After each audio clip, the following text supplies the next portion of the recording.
От Калининграда до Берлина 106 секунд, от Калининграда до Парижа 200 секунд. Вас интересует Лондон 202 секунд.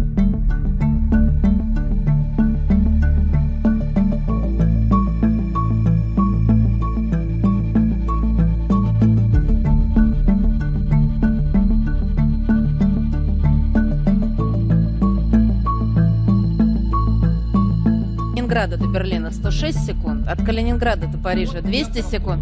Вас интересует Лондон 202 секунд. Un extrait d'une émission qui est extrêmement polémique avec deux journalistes réputés très proches du pouvoir qui cherchent justement à se faire bien voir des autorités russes. Alors il faut savoir qu'ils cherchent dans leurs émissions en général le clash, le buzz par leurs invités ou par les éléments qu'ils mettent en évidence. Alors quant à la possibilité d'une troisième guerre mondiale, évidemment c'est toujours possible, on ne peut pas l'exclure par définition, mais elle semble quand même assez peu probable. Et quant à l'utilisation de l'arme nucléaire, eh bien on sait que ça fait partie de de la doctrine militaire russe de prendre tous les moyens à disposition, y compris la propagande, pour faire le buzz, pour brouiller les pistes. Et on peut raisonnablement croire que tout cela s'inscrit dans cette logique de laisser croire que tout est possible, le pire comme le meilleur. Считайте посекундно. Что ты успеешь?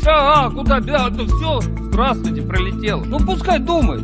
Секундомер ему дать, на, 200 секунд. Le missile terre dont il parle, ça reste quelque chose d'assez neuf qui a été testé avec succès d'après les Russes en 2022, donc c'est très très très récent.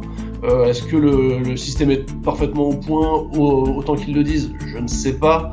Ça reste une arme très moderne. Dans ce qui est affiché, ça reste quelque chose de très performant et oui, effectivement très difficile à intercepter, notamment du fait que le temps d'alerte est très court. Donc ça laisse un degré de réaction assez court. Ça reste très flou, c'est possible, mais voilà, on a quand même un système qui est extrêmement jeune et pas forcément tout à fait rodé, ni aussi performant qu'ils veulent bien le dire.